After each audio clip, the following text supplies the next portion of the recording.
हम अपने संबंधों के साथ जीते हैं, उत्सव मनाते हैं, खेलते हैं, खाते हैं, आनंद मनाते हैं।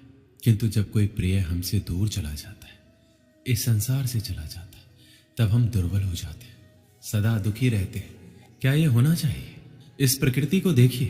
वृक्ष पत्तों के झरने से शोक नहीं मनाता, वो नए पत्तों के आने का स्वागत करता है। कल आप भी किसी स्थान पर आए थे और कल आपके स्थान पर कोई और अवश्य आएगा, क्योंकि यह परिवर्तन है, यह प्रकृति का नियम है। इसमें शोक कैसा? जो छूटा उसका शोक मनाने के स्थान पर जो मिलेगा या जो आपके पास है उसका आनंद उठाइए। श्री कृष्ण कहते हैं, ईश्वर के लिए सभी प्राणी समान है, उन सभी में समान रूप से ईश्वर का वास होता है। कोई जीव छोटा या बड़ा, अधिक या ज्यादा प्रिय नहीं है। जो अपने ईश्वर की विशेष आराधना करते हैं, पुकारते हैं, उनके साथ सदैव उपस्थित रहते हैं। संपूर्ण जगत, ब्रह्मांड, चर अचर, सब में ईश्वर का वास है। यह ईश्वर की माया ही है जो पूरे ब्रह्मांड में व्याप्त है। वहीं ईश्वर धरती पर मधुर संगीत है, वहीं ईश्वर अग्नि की उष्मा है। उसी ईश्वर का वास प्रत्येक प्राणियों में है, जो सन्यासियों के चित्त को शांत कर साधना में लीन करता है। वह आत्म संयम भी ईश्वर ही है। यह संसार नश्वर है, सुख दुख हर्ष विषाद आदि लगा रहता है। क्षण भर के सुख से जो खुश नहीं होता और अशुभ होने पर जो दुखी नहीं होता, वह व्यक्ति सच्चा ज्ञानी होता है। उसे ज्ञात होता है यहाँ सब कुछ क्षण भर के लिए होता है, भले ही वह सुख हो या दुख। ये जीवन कर्म प्रधान है। जो व्यक्ति कर्म करके, परिश्रम करके अपने लिए कुछ अर्जित करता है, वह वास्तविक रूप से उस फल का भागी है। अन्यथा वह चोर की भांति है, जिसे बैठे बिठाए सब मिल जाता है। जिस व्यक्ति के पास आपके लिए मान सम्मान और कद्र ना हो, उनके साथ रहना व्यर्थ है। वह सदैव आपके लिए शत्रुता का भाव रखते हैं। ऐसे व्यक्ति के साथ रहने से उत्तम आप अकेले रहें। श्री कृष्ण कहते हैं, इस जीवन में अधिक सीधा होना, सरल होना भी अनुचित है। जो सरल और सीधे स्वभाव का होता है, लोग उसका अनायास फायदा उठाते हैं। ये जीवन एक रणभूमि है, यहाँ निरंतर संघर्षों का सामना करना पड़ता है। इस संघर्ष रूपी महाभारत में स्वयं अपना सारथी, अपना मार्गदर्शक और योद्धा बनना होता है। जिनकी किस्मत अच्छी होती है, जिनके पास किसी साधन की कोई कमी नहीं होती, वह थोड़ा सा भी कष्ट नहीं झेलते। थोड़ी सी भी कमी होने पर भगवान को कोसते हैं। वहीं जिनके पास अभाव होता है, जिनके पास साधन की कमी होती है, उनके पास थोड़ी सी भी बरकत हो या खुशी मिले, वह भगवान को धन्यवाद करते हैं। ये पृथ्वी नश्वर है, यहाँ सब कुछ गतिमान है। जिस प्रकार सुख दुख में जीवन आता जाता है, उसी प्रकार मृत्यु और जन्म यहाँ लगा रहता है। इसमें खुश होना या दुख मनाना व्यर्थ है। मुंह से माफी देना और हृदय से माफी देने में काफी अंतर है। मुख द्वारा दिए गए माफी को तत्काल प्राप्त किया जा सकता है, किंतु दिल की माफी प्राप्त करने में उम्र बीत जाती है। प्रभु अपने भक्तों की सदैव परीक्षा लेते रहते हैं। इस परीक्षा में भक्तों को अनेकों कष्टों का सामना करना पड़ता है। सामान्य लोग इसे अपना दुख मानकर पीछा छुड़ाते हैं, वहीं साधक तथा प्रेमी प्रभु की इच्छा समझकर उसका सामना करते हैं। सांसारिक सुख क्षणिक होता है। जो सुख आज प्राप्त हो रहा है, वह सुख स्थायी नहीं है। यह सुख आपके साथ सर्वदा नहीं रहने वाला। आपको दुख भी प्राप्त होगा, परंतु संसार से वियोग अर्थात मुक्ति परम आनंद को प्राप्त कराती है। यह ईश्वर तक पहुंचाती है। माना जाता है जीवन के पूर्व कर्मों का फल इसी जन्म में होता है। जितने भी रिश्ते, नाते, सुख दुख व्यक्तिगत जीवन में प्राप्त होते हैं, वह पूर्व जन्मों का फल है। वरना कौन इतनी बड़ी दुनिया में आपसे दिल लगाता है? राधा और कृष्ण दोनों अवतारी थे। दोनों का जन्म कुछ विशेष परिस्थितियों के लिए हुआ था। उन दोनों का मिलना बिछड़ना बस एक प्रक्रिया मात्र थी, जिनके माध्यम से प्रेम का वास्तविक रूप समाज में दिखाना था। आस्था और प्रेम पर व्यक्ति का स्वयं नियंत्रण होता है। जहाँ आस्था और प्रेम लग जाता है, वहीं श्री कृष्ण के दर्शन हो जाता है, क्योंकि श्री कृष्ण सर्वव्यापी हैं। कृष्ण को जो भी भक्त सच्चे हृदय से पुकारता है, वह उनके साथ सदैव खड़े हो जाते। प्रहलाद जैसा विश्वास, भीलनी जैसी आशा और द्रौपदी जैसी पुकार, मीरा जैसा इंतजार अगर सभी शुद्ध हो, तो कृष्ण को तो आना ही पड़ता है। आशाएं व्यक्ति को दुख के मार्ग पर ले जाती है। आशाएं बड़ी प्रबल होती है। आशा अनुरूप कार्य होने पर जहां खुशी मिलती है, वहीं आशा के विरुद्ध कार्य होने पर दुख का पहाड़ टूट जाता है। व्यक्ति जीवन में आशा दुख का प्रमुख कारण है। जो लोग ये कहते हैं अपनों के आगे झुकने में बुराई नहीं, उन्हें मालूम होना चाहिए जो अपने होते हैं वो कभी झुकने नहीं देते। श्री कृष्ण कहते हैं जब से मनुष्य का जन्म हुआ है जान पहचान का, और आज के युग में तो व्यक्ति का मूल्यांकन ही इससे किया जाता है। उसकी पहचान कहाँ तक है? क्यों? आपके आसपास भी कई ऐसे लोग होंगे जो पहचान के बल पर आपको बना देते। ऐसे कई लोग होंगे जो पहचान से काम पा लेंगे, धन अर्जित कर लेंगे। किंतु आप तनिक सोचिए, क्या ये ठीक है? पहचान से मिला काम आपके साथ तब तक रहेगा जब तक आपके उनसे मधुर संबंध होंगे, जब तक आपके उनसे मधुर संबंध होंगे। संबंधों में खटास आई और काम निकल गया हाथ से, तो अब क्या किया जाए? इसका उत्तर है काम। अपना काम पूरे मन से करो, अपना काम निश्चल से करें, क्योंकि पहचान से मिला काम अधिक समय तक नहीं टिकेगा, किंतु काम से मिली पहचान युगों युगों तक टिकेगी। श्री कृष्ण कहते हैं जीवन में कुछ कर दिखाना है, आकाश की वो सीमा छूनी है जिसे छूने के विषय में आप कभी सोच नहीं सकते। तो अपने भीतर से ये 3 गुण अर्जित कीजिए। पहला, अपने लक्ष्य को पाने की चाह, लगन, यह आपसे वो करवा सकता है जो आप कभी नहीं कर सकते। दूसरा, साहस, संकट उठाने की क्षमताएं आपसे वो करवा सकता है जो आप करना चाहते हैं। और तीसरा है अनुभव। अनुभव आपको ये बताएगा कि आपको क्या करना चाहिए। तो जिसने चाह, साहस और अनुभव इन 3 गुणों को पा लिया, उनके लिए संसार में ऐसा कुछ भी नहीं जो वो नहीं पा सके। स्वप्न और लक्ष्य कितने समान लगते हैं। इन दोनों की व्यक्ति कल्पना करता है, इन दोनों को व्यक्ति पाना चाहता है, और ये दोनों पूर्ण हो तो व्यक्ति स्वयं को भाग्यशाली भी समझता है। किंतु इन दोनों में अंतर है। अंतर यह है कि स्वप्न के लिए बिना मेहनत की नींद चाहिए और लक्ष्य के लिए बिना नींद की मेहनत। जो व्यक्ति स्वप्न में देखने में रह जाता है, उठने के पश्चात उसके हाथ खाली रहते, और जो व्यक्ति मेहनत करता है सोते समय उसके हाथ उसका लक्ष्य होता है। इसलिए यदि स्वप्न भी देखो तो लक्ष्य समझ के। दीपक जलाने का कार्य कितना सुखमय होता है। प्रकाश की ये लौ मानो भीतर जाकर मन में उल्लास भर देती कि ये मैंने क्या कर दिया, मैंने इसे बुझा क्यों दिया, जबकि इसी से मैंने अन्य दियों को जलाया है। क्योंकि जब तक ये तीली अन्य बातियों को जला रही थी तब तक ये जल रही थी, किंतु जब इसने ऐसा करना छोड़ दिया तो इसे स्वयं बुझना पड़ा। जीवन में इसी प्रकार प्रकाश देने का नाम है। जीवन में शुभ काम करोगे, परोपकार करोगे, किसी की सहायता करोगे तो जीवित रहोगे। और जिस दिन ये देना बंद कर दिया, श्वास लेने के पश्चात भी मृत समान होगी। इसलिए जब तक श्वास है, आशा रूपी प्रकाश का संचार करते रहिए। विश्वास कीजिए मृत्यु के पश्चात भी अमर रहेंगे। एक समय की बात है, तूफान में फंसकर एक समुद्री जहाज तहस नहस हो गया। उसमें बैठे सभी यात्री समुद्र में डूब गए, बस एक आदमी को छोड़कर। भगवान की कृपा से वह किसी तरह बच गया और बहकर समुद्र के किनारे आ गया। उसकी बेहोशी टूटी और आंखें खुली तो उसने खुद को एक उजाड़ सुनसान द्वीप में पाया। वह भगवान से प्रार्थना करने लगा, भगवान मेरी मदद करो, कोई मदद यहाँ भिजवा दो। दिन गुजर गया, रात हो गई, लेकिन उसके लिए कोई नहीं आया। समुद्र किनारे सोकर उसने रात गुजारी। अगले दिन उसने फिर भगवान से मदद के लिए प्रार्थना की, लेकिन कोई मदद नहीं आई। इसी तरह कुछ दिन गुजर गए। उजाड़ द्वीप की जिंदगी को अपनी किस्मत मानकर आदमी ने कुछ लकड़ियां और घास फूस इकट्ठा कर अपने लिए एक झोपड़ी बना ली। टूटे जहाज से बहकर आई चीजों में से उसने अपनी जरूरत की चीजें इकट्ठा की और झोपड़ी में रख ली। उस झोपड़ी में रहकर वह दिन गुजारने लगा। एक दिन वह भोजन की तलाश में गया हुआ था। वापस लौटा तो देखा कि झोपड़ी में आग लग गई। अपना एकमात्र आसरा उजड़ जाने पर वह बहुत दुखी हुआ। आसमान की ओर सिर उठाकर भगवान को कोसने लगा, भगवान मैंने तुझे मदद भेजने के लिए कहा, पर तूने ना सुनी मेरी। मन मारकर मैंने जीने के लिए यहाँ एक झोपड़ी बनाई, तूने वो भी जला दी, मेरा आसरा छीन लिया। तू बड़ा निष्ठुर है। रात भर वह समुद्र के किनारे सोया। सुबह तेज आवाज से उसकी नींद खुल गई। उसने देखा एक समुद्री जहाज किनारे आ लगा है। वह खुश हो गया, आखिरकार उसके लिए मदद आ गई। वह जहाज पर बैठा और जहाज चल पड़ा। उसने जहाज के कप्तान से पूछा, आपको कैसे पता चला कि मैं यहाँ इस उजाड़ द्वीप में फंसा हूँ? हमें रेस्क्यू के लिए फायर सिग्नल भेजा गया था, पर मैंने तो फायर सिग्नल नहीं भेजा, आदमी ने कहा।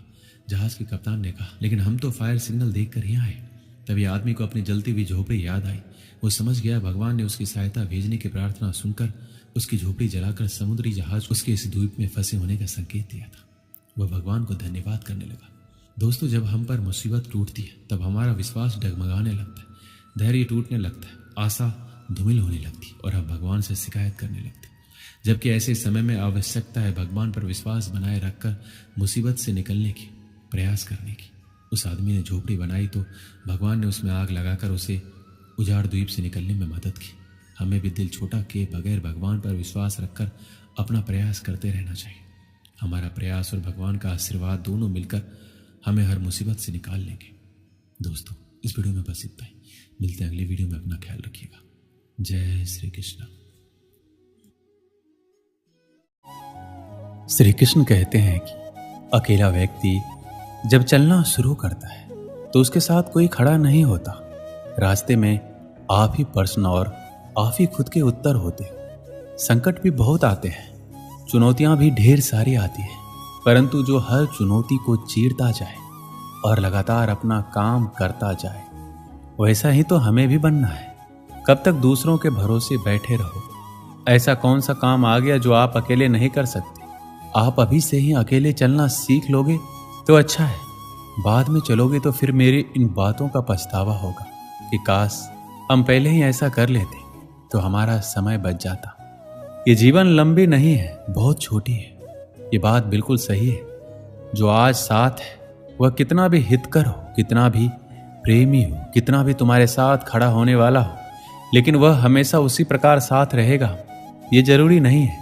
क्योंकि ऐसा हो सकता है कि साथ रहने वाला आपके साथ रहना चाहता हो, लेकिन कुछ परिस्थितियां, समय का फेर या कह लो उसके अपने कुछ निजी कारण हो जाते हैं कि वह चाहकर भी आपका साथ नहीं दे पाता है या साथ नहीं रह पाता है।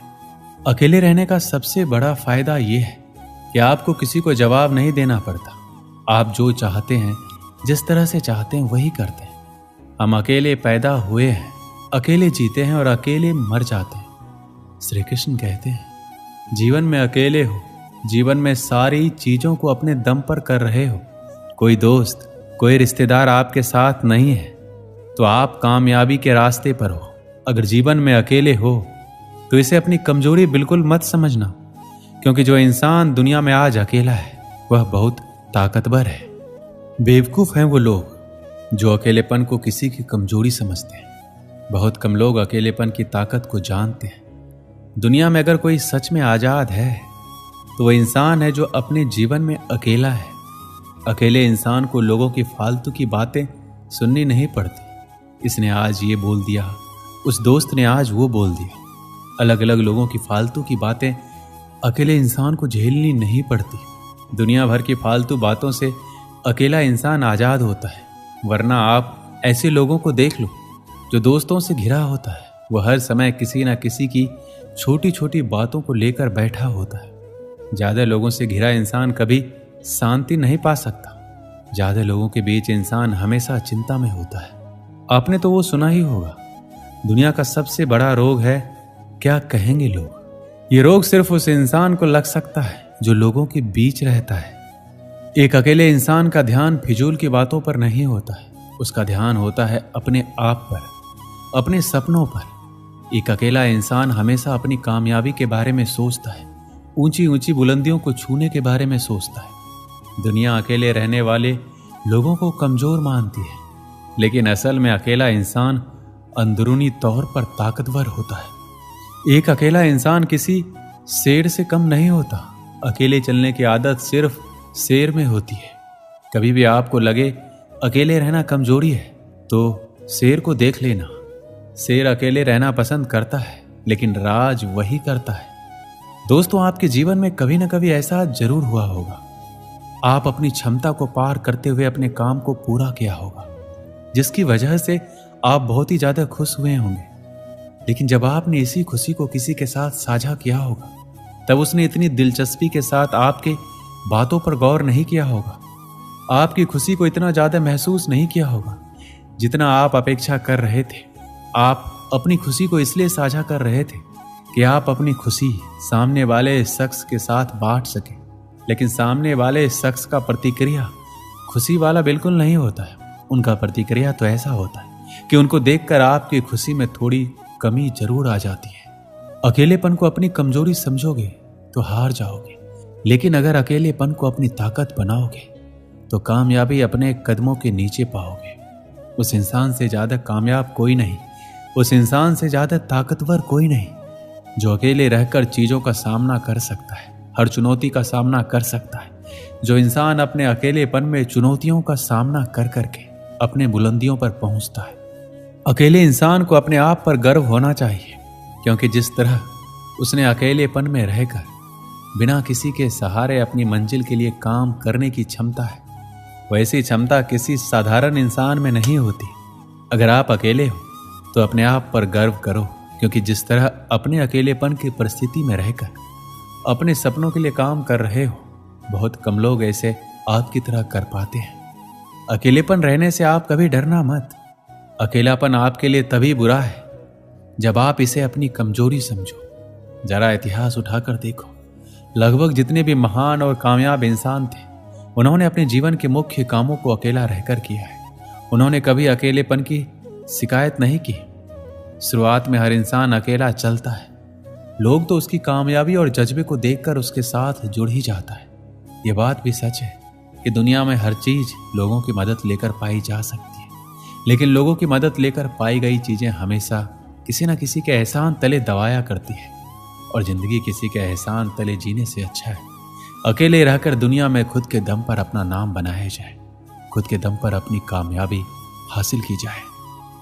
एक समय की बात है, एक गांव था, वहां एक लड़का रहता था। उसका नाम श्याम था। श्याम एक गरीब परिवार से था। बचपन उसका खेलते कूदते बीत गया। श्याम जब थोड़ा बड़ा हुआ तो वह स्कूल जाने लगा।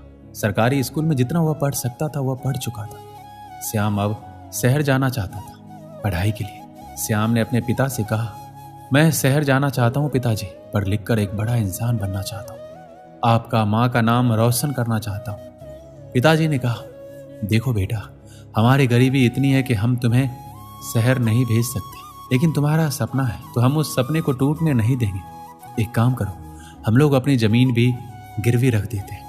श्याम इस बात से मान गया। जमीन गिरवी रखकर जो पैसे मिले, श्याम उस पैसे को लेकर शहर चला गया। श्याम अगले सुबह एक बड़े से कॉलेज में दाखिला ले लिया। उसके चेहरे में एक बहुत ही सुंदर चमक थी। अगले दिन श्याम सुबह उठकर फ्रेश होकर एक पुराना शर्ट और जींस पहनकर कॉलेज की ओर चल पड़ा। सभी बच्चे क्लास में आए, टीचर आए। श्याम आखिरी सीट में बैठा हुआ था। वह बाकी बच्चों को देखकर दंग रह गया। सब लोग अच्छे कपड़े पहने हुए थे, उनके पास अच्छे बैग थे, उनका रहन सहन श्याम से बिल्कुल अलग था। श्याम यह सब देखकर उदास हो गया। टीचर ने कहा, सब अपना परिचय दो। सब एक एक करके अपने बारे में बताने लगे, और जब श्याम को बोलना था तो टीचर ने कहा, तुम कहाँ से आए हो, किस तरह के कपड़े पहने हो। तब उस पर सब हंसने लगे। श्याम को इंग्लिश भी नहीं आती थी, इसलिए वह हिंदी में अपना परिचय दिया। इस बात को लेकर सब उसका मजाक उड़ाने लगे। गांव का है, गवार है, यह सब सुनकर श्याम डर सा गया था। उस दिन शुरुआत हुई अकेलेपन की। श्याम अपने कमरे में जाकर रोने लगा। उसे खुद की हालातों से नफरत होने लगी। श्याम अपनी गरीबी से नफरत करने लगा, पर करता तो क्या करता। श्याम को पता था उसके सपने बहुत बड़े हैं, चाहे जो भी हो जाए अपने सपनों को छोड़कर नहीं जा सकता। श्याम रोज क्लास जाता, वहां लोग उसका मजाक बनाते, चिढ़ाते। अकेले एक सीट में बैठकर श्याम मन ही मन रोता रहता। कोई भी उसका दोस्त नहीं था। इतने बड़े शहर में श्याम अकेला था। वह काफी परेशान हो गया था, हमेशा उदास रहता। एक दिन श्याम एक मंदिर में बैठकर रो रहा था। तभी एक बूढ़े व्यक्ति उसके पास आए और उन्होंने कहा, बेटा क्यों रो रहे हो। श्याम ने उन्हें सारी बात बताई। तब वो बोले, अरे बेटा, सबसे बड़ी ताकत मिली है तुमको। श्याम ने कहा, कुछ समझा नहीं मैं। तब वह बोले, बेटा वह देखो, वहां 5 लोग बैठकर पढ़ रहे हैं, उनको गौर से देखो। पढ़ कम और मस्ती ज्यादा कर रहे हैं, पर वहीं तुम अकेले बैठकर पढ़ रहे हो। तुम्हारी क्षमता उनसे कहीं ज्यादा है, तुम्हारा ध्यान उनसे कहीं ज्यादा मजबूत है। हर कोई अकेले नहीं रह सकता। ये एक ऐसी शक्ति है जिसका उपयोग करके आप महान व्यक्ति बन सकते हैं। तुम्हें तुम्हारे हालातों ने दिया है अकेलापन, उसका फायदा उठाओ, रो मत। ये एक हथियार है जिसके प्रयोग से तुम अपने सपनों को बना सकते हो। ये कठिन है, मैं मानता हूं, पर यही है जो तुम्हें भटकने से रोक पाएगा। हम पूरी जिंदगी ना जाने कितनों के साथ रह रहे हैं, लेकिन सुकून तभी मिलता है जब हम अकेले होते हैं, जब हम खुद को जान पाते हैं, अपनी शक्तियों को समझ पाते हैं। इसलिए तुम अपने लक्ष्य की ओर मेहनत करते रहो। समय ने तुम्हें अकेला किया है तो वह कल तुम्हें करोड़ों लोगों के बीच में खड़ा करेगा, और वह करोड़ लोग सिर्फ तुम्हें देखने के लिए वहां खड़े होंगे। श्याम ने कहा, धन्यवाद मुझे और मजबूत बनाने के लिए। उसके बाद श्याम ने बहुत मेहनत किया और हमेशा खुशी से रहा और एक बड़ा आदमी बन गया। इसलिए दोस्त बनाओ या ना बनाओ, पर अकेले रहना सीख लो। यकीन मानो वही असली खुशी है। दोस्त जो भी अपने जीवन में अकेले हैं, यकीन मानो आपके पास जीवन का सबसे बड़ा हथियार है। इसका इस्तेमाल करके अपने सपनों को अपना बना लो। दोस्तों, इस वीडियो में बस इतना ही। मिलते हैं अगली वीडियो में। अपना ख्याल रखिएगा। जय श्री कृष्ण। श्री कृष्ण कहते हैं कि इंसान को धैर्य रखना चाहिए, चाहे कुछ भी हो। धैर्य से ही हर चीज का समाधान होता है। समय व्यक्ति को आगे बढ़ना सिखाता है। समय के साथ इंसान को आगे बढ़ते रहना चाहिए। लोगों की बातों को ध्यान ना देने से अच्छा है निरंतर कर्म करते रहना चाहिए। कर्मों से ही व्यक्ति महान बनता है।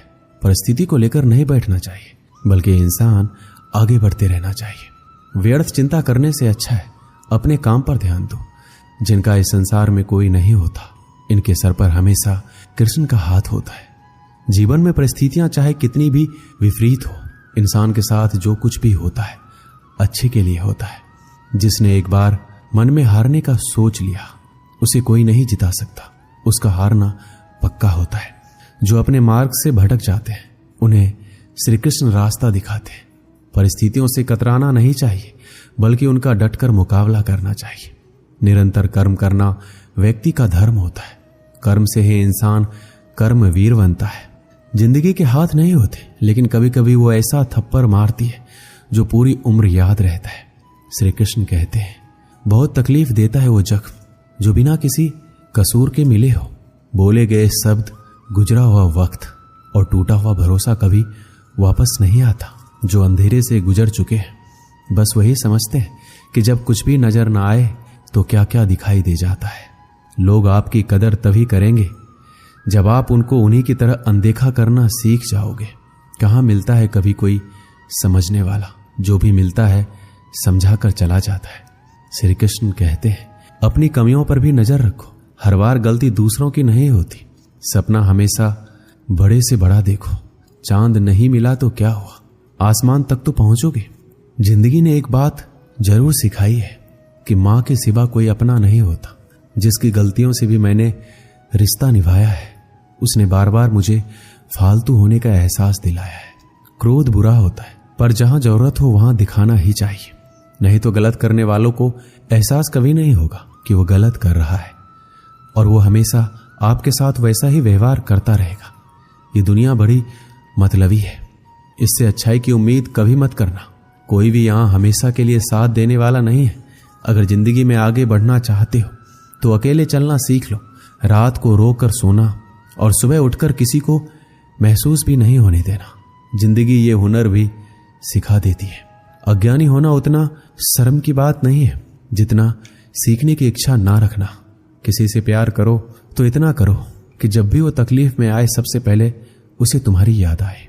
खुद का मान चाहते हो तो औरों का भी मान रखो। कहने को अगर जीभ मिली है तो सुनने के लिए कान भी रखो।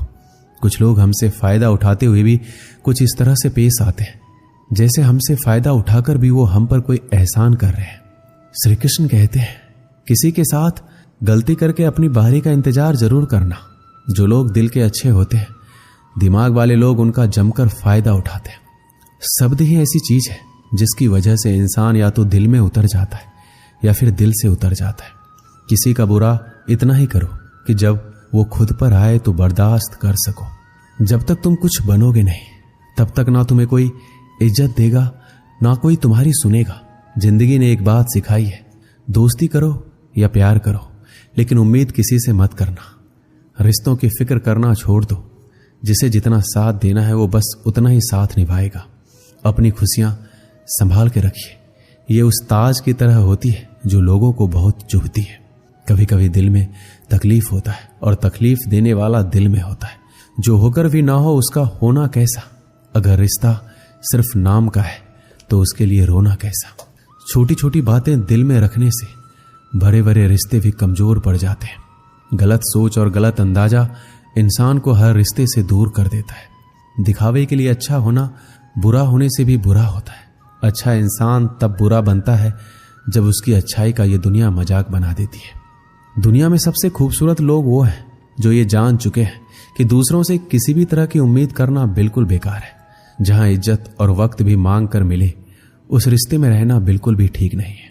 आप अपने आप को दुखी बना लो या मजबूत बना लो, दोनों में मेहनत एक बराबर लगती है। अब मर्जी आपकी है, आप खुश रहना चाहते हो या दुखी रहना चाहते हो। जिसमें सच बोलने की क्षमता होती है, सबसे ज्यादा नफरत उसी को मिलती है।